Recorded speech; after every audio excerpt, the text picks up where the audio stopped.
रासायनिक अभिक्रिया के दौरान या रासायनिक अभिक्रिया के स्थिति में ऊष्मा का उत्पादन हो रहा है या ऊष्मा का अवशोषण हो रहा है, इसके बारे में जानकारी अब हमें प्राप्त हो जा रही है। तो सबसे पहले 1 नंबर में हम देखेंगे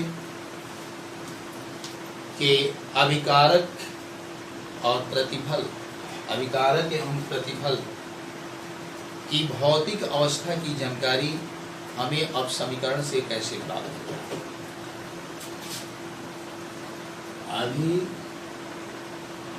अभिकारकों एवं प्रतिफलों की भौतिक अवस्था की जानकारी, अवस्था की जानकारी। पहले जो रासायनिक समीकरण लिखा जाता था उससे अभिकारक और प्रतिफल की भौतिक अवस्था क्या है, अभिकारक और प्रतिफल ठोस अवस्था में है या द्रव अवस्था में है या गैसीय अवस्था में है या द्रव का विलयन है, इस बात का पता हमें नहीं चलता। लेकिन अब सुधार करके जो रासायनिक समीकरण को प्रस्तुत किया जा रहा है, लिखा जा रहा है, उसमें जो है अभिकारक और प्रतिफल की भौतिक अवस्था की जानकारी हो जाती है। जैसे अभिकारक अगर ठोस अवस्था में हो, अभिक्रिया में भाग लेने वाले पदार्थ अगर ठोस अवस्था में हो तो उनका सूत्र लिख करके और उनके आगे S लिख दिया जाता है। इसका मतलब है वह ठोस पदार्थ। अगर जो है अभिकारक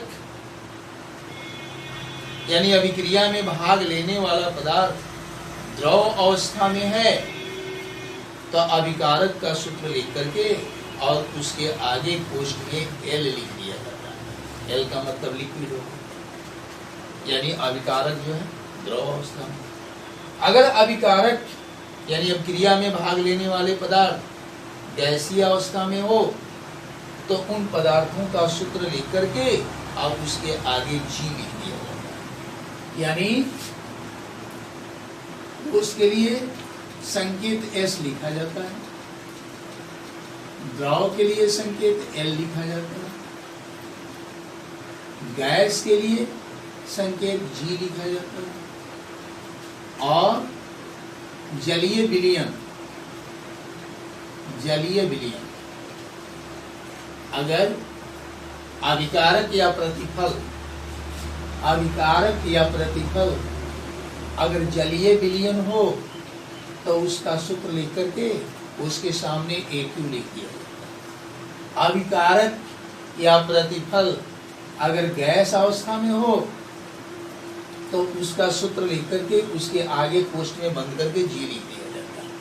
अभिकारक या प्रतिफल अगर द्रव अवस्था में हो तो उसका सूत्र लिख करके उसके बगल में कोष्ठ में L लिख दिया जाता है।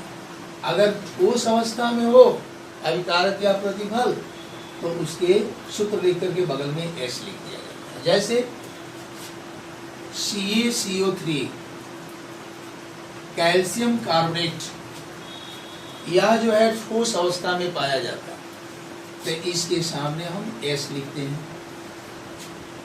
कैल्शियम कार्बोनेट अभिकारक है, अभिक्रिया में भाग लेता है, यह ठोस अवस्था में पाया जाता है तो इसका सूत्र लिख करके इसके बगल में S लिख देंगे। और जब यह टूटता है तो कैल्शियम ऑक्साइड बनाता है और CO2 गैस है। तो कैल्शियम ऑक्साइड क्या है, ठोस अवस्था है, ये ठोस रूप में पाया जाता है, इसलिए यहाँ पर S लिखते हैं। और CO2 कार्बन डाइऑक्साइड गैस है तो इसके बगल में G लिख दिया जाता है। इस तरह से रासायनिक समीकरण को अगर हम ऐसे व्यक्त करते हैं तो हम पहचान सकते हैं कि अभिकारक और उत्पाद कौन ठोस अवस्था में है और कौन सा द्रव अवस्था में है और कौन जो है गैसीय अवस्था में। इस तरह से हम उनकी भौतिक अवस्था का पहचान कर सकते हैं। एक और उदाहरण देते हैं, Zn प्लस H2SO4। अब देखिए, यह अभिक्रिया करता है तो ZnSO4 और प्लस H2। अब Zn क्या है? जस्ता, और इस अभिक्रिया में ये अभिकारक के रूप में इसका प्रयोग किया है। यह जस्ता ठोस अवस्था में पाया जाता है, इसलिए Zn लिख करके इसके सामने हम S लिखते हैं। यह जस्ता का ठोस अवस्था है। H2SO4 क्या है? तो इसको हम सल्फ्यूरिक अम्ल कहते हैं, और इसको जल में मिला करके तब इसका उपयोग किया जाता है, यानी उसको तनु सल्फ्यूरिक अम्ल कहते हैं, या सल्फ्यूरिक अम्ल का जलीय विलयन का उपयोग किया जाता है। तो यहाँ AQ लिखा हुआ है, और यहाँ ZnSO4 यानी जिंक सल्फेट प्राप्त होता है, यह भी जलीय विलयन ही होता है, तो यहाँ भी AQ लिखा हुआ है।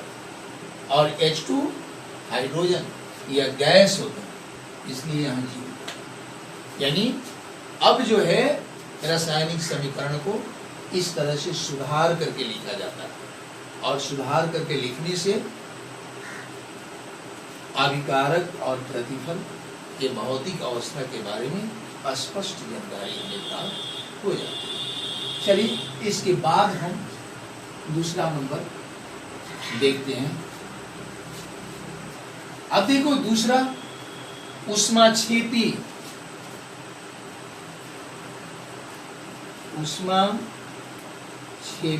एवं ऊष्माशोषी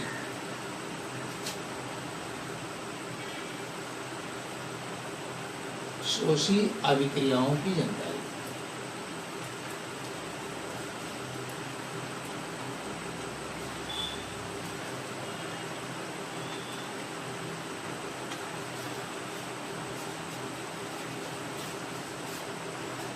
ऊष्माक्षेपी एवं ऊष्माशोषी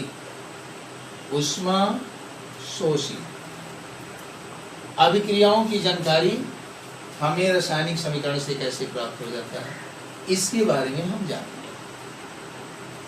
अगर रासायनिक अभिक्रिया में ऊष्मा का क्षेपण होता है, यानी ऊष्मा जो है उत्सर्जित होता है, तो वैसे स्थिति में जब प्रतिफल लिखा जाता है तो उसके साथ प्लस जोड़ करके, प्लस लिख करके ऊष्माक्षेपी लिख दिया जाता है, ऊष्मा लिख दिया जाता है।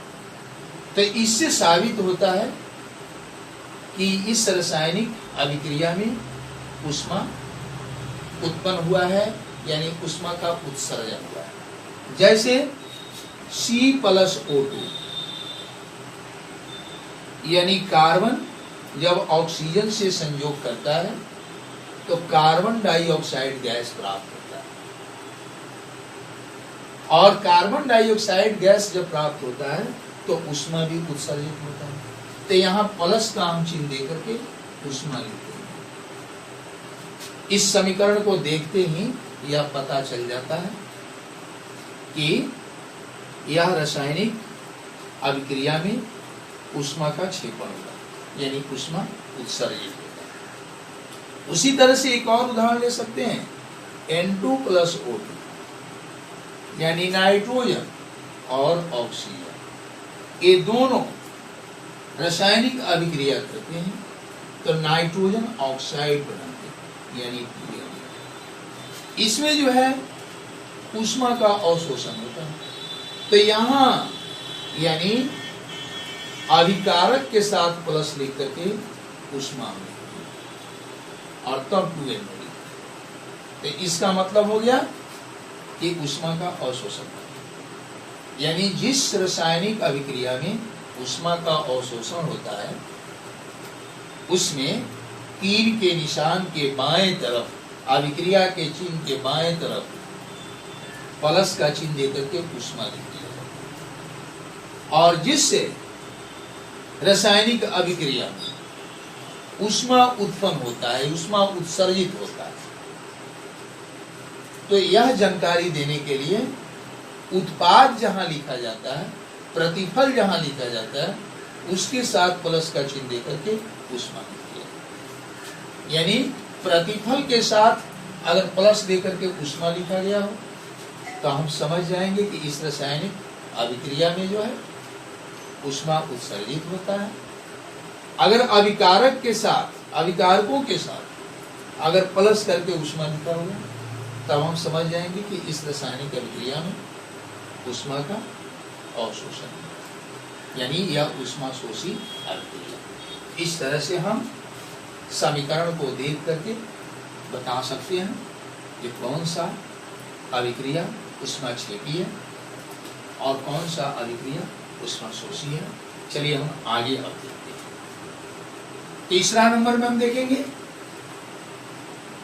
गैस के उत्सर्जन की जानकारी। उत्सर्जन की जानकारी यानी रासायनिक समीकरण को देखकर यह पता लगाया जा सकता है कि इसमें गैस का उत्सर्जन हुआ है। जैसे Zn plus H2SO4 ZnSO4 plus H2, यहाँ हाइड्रोजन गैस उत्पन्न हुआ है तो हाइड्रोजन गैस के सामने ऐसे तीर का निशान बना करके अगर हम घेर देते हैं कोष्ठ में तो इसका मतलब हो जाएगा कि इस समीकरण में यानी इस अभिक्रिया में गैस उत्पन्न हो रहा है और हाइड्रोजन के बगल में इस तरह का तीर का निशान ऊपर की ओर बनाया गया है तो इससे स्पष्ट हो जाएगा कि यह हाइड्रोजन जो है गैस है। इस तरह से गैस के उत्सर्जन की जानकारी हमें रासायनिक समीकरण द्वारा प्राप्त हो जाता है। चलिए अब चौथा नंबर में हम देखेंगे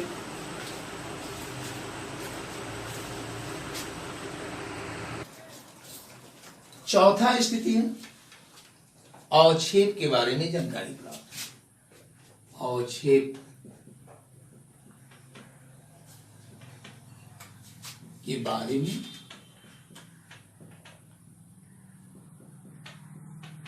जानकारी प्राप्त हो, यानी रासायनिक समीकरण द्वारा यह भी पता चल जाता है कि अवक्षेप बना हुआ है। यह कैसे? तो एक उदाहरण लेकर के हम इसको देख सकते हैं। AgNO3 को हाइड्रोक्लोरिक अम्ल से अभिक्रिया कराया जाता है तो AgCl बनता है, AgCl और HNO3 बनता है।